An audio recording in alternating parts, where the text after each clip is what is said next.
And when you tell a historically marginalized community, specifically African Americans, in a city like Camilla that's 70% African American, that even though policies that kept their grandfathers and their great-grandmothers from participating in the larger economy, barriers to good-paying jobs, lack of access to higher education, and brutal social policies, especially here in the South, policies that exacerbated generational poverty and other socioeconomic challenges we see today.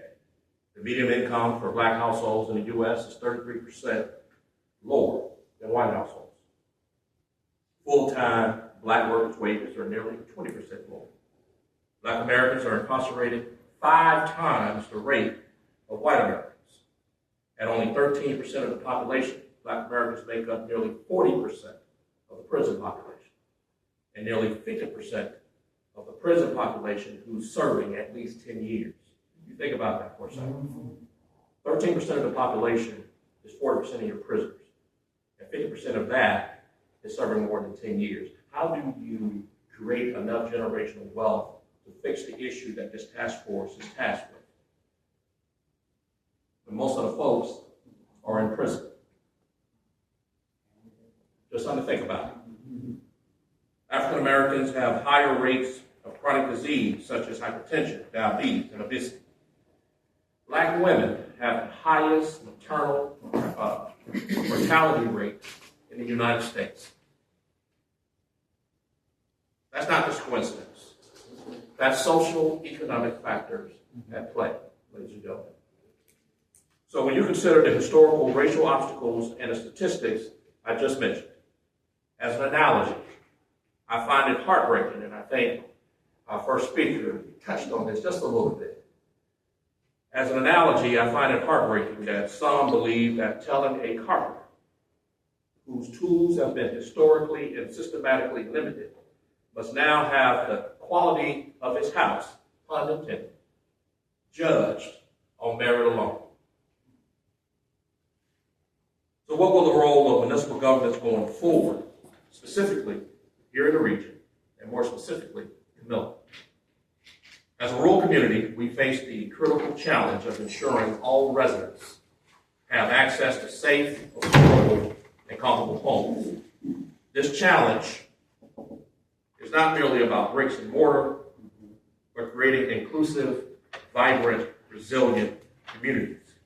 In recent years, our population has been steadily moving from rural areas to urban centers. The urban migration has placed immense pressure on cities to accommodate the influx of people seeking. To accommodate the opportunities that folks are seeking, better access to services, and improved quality of life, they're leaving us, going to bigger cities, because what they need down here, we can't provide. And they are flooding the cities so much that the cities are having issues with housing. And however, the rapid pace of urbanization has outstripped the capacity of many cities to provide adequate housing, leading to overcrowded living conditions, informal settlements. In Atlanta this past weekend, I can't tell you how many tent cities I came across. And increased homelessness. And the vacuum left in rural communities is no different. Local governments have a unique and crucial role in addressing housing challenges. As hubs of economic, social, and cultural activity, we are well positioned to drive innovative solutions and create environments where everyone can thrive. Here are the 3 areas where cities can make a significant impact. Affordable housing initiatives. Cities must prioritize the development of affordable housing, not just low-income housing. Housing to ensure that all residents, regardless of their income level, have access to safe and decent living conditions. This can be achieved through various strategies, such as incentivizing private developers, as we did with Quail Valley, to include affordable units in their proposals. If you're going to build here, can we have a percentage of those that are affordable for folks to move in? And because it's a nice majority market rate, it's a safe community, and if we're lucky, some of the skills from our higher income folks to pollinate, right? Some of our lower income folks. Investing in public housing, we're doing an awesome job of that in the city of Camilla right now by improving and rehabbing the public housing that is there right now. Just because you live in public housing doesn't mean that you shouldn't have or you can't have nice stuff. And I want to applaud the Camilla Public Housing, Dr. Thomas, for his partnership with other entities in getting that project done. And then obviously creating policies that stop these rapid increases in rent, if you will. In many ways, the city of Camilla is achieving this through our strategic and comprehensive plans, which have earned us, for the first time in Camilla's history, Plan First designation. Yay. Woo! Thank you. We are extremely proud about that. This designation comes with a host of incentives that not only improve economic growth, but also improve housing. And just last night, everybody, the Camilla City Council voted to pursue housing initiatives offered by DCA and others based on our Plan First status, specifically GIC. We are really looking forward. Woo, woo. Love to hear it. We're really looking forward to that. We're going to build a team of stakeholders to attack the housing issue head on. Key area number 2, and I'm almost getting to the end here. Key area number 2, sustainable urban planning. Effective urban planning, which in the housing context, everybody, is synonymous with rural planning, is essential to create cities that are both livable and environmentally sustainable. This includes designing neighborhoods that promote mixed-use development where residential, commercial, and recreational spaces are integrated. By doing so, cities can reduce the need for long commutes, decrease traffic congestion, and minimize carbon emissions. Now, everybody familiar with the term bedroom community? Mm-hmm. This is what we're trying to do in Camilla. You know, I tell folks all the time, if we build another Tyson today, we walk out of here right now. We got chickens at the end of the living. Right out there. Big old planet. Where would the folks live? Where will the citizens live? And I think you just illustrated the problem, right? We can have all the industry we want, but if you're taking that good old paycheck somewhere else, that doesn't help us here. Now, for a city like Camilla, who was a MEAG city, we are the light company. We don't mind, getting that good electricity money in here. Yeah. But for cities that are not,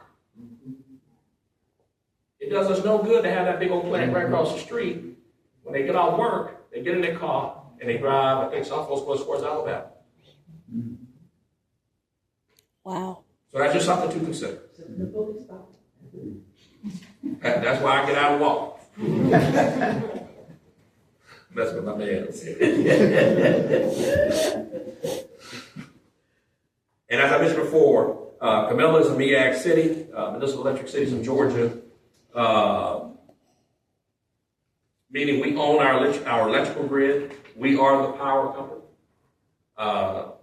We have ownership stake in the nuclear facility, Plant Vogtle, producing clean and renewable energy for decades to come.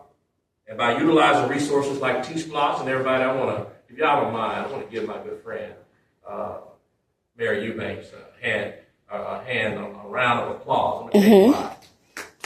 Okay. Because 6 years when I moved here, and 5 years when I first became mayor, he gave me a call and he said, "Hey, listen, what do you think about us doing the T-Splosh down here?" I think that'd be a great idea. He took that ball and he ran with it. And I'm going to tell you something. The T-Splosh, right now in City of Camilla, we're holding about $1 million in our T-Splosh account right now because of that. So, Mr. Mayor, appreciate you on that, my friend.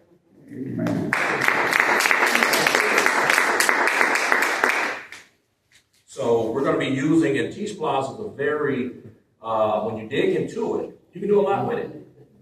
So we are going to be making walkable trails. bicycle access. We're exploring housing initiatives that incorporate work, live, and play accommodations.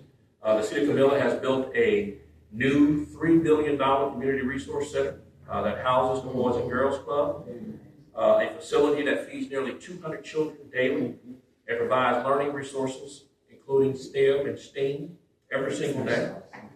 Food security, ladies and gentlemen, and education are building blocks for economic mobility and housing. If our kids are not getting the nutrition and the education, not just in school, but when they leave school, we are setting ourselves up for failure. So anything that we can do to help with that, that's what we should do. Community engagement and participation. This is key area number 3, everybody. Successful housing policies require active involvement from the community. Cities must engage residents in decision-making to ensure that housing initiatives address their needs and preferences. This can be done through public consultations, budgeting, and collaboration with local organizations and advocacy groups. By fostering a sense of ownership and empowerment, cities can create more inclusive and equitable housing solutions. And this is why the City of Camilla, again, remember I told you earlier, 25% of the folks 25 years and older in our city don't have a high school diploma. I'm sorry. I switched vernaculars on you. That don't. So you got to work with it. That doesn't work. You with me? So what we did was, we said, hey, listen, as a city, we said, look here, you're 25 years older,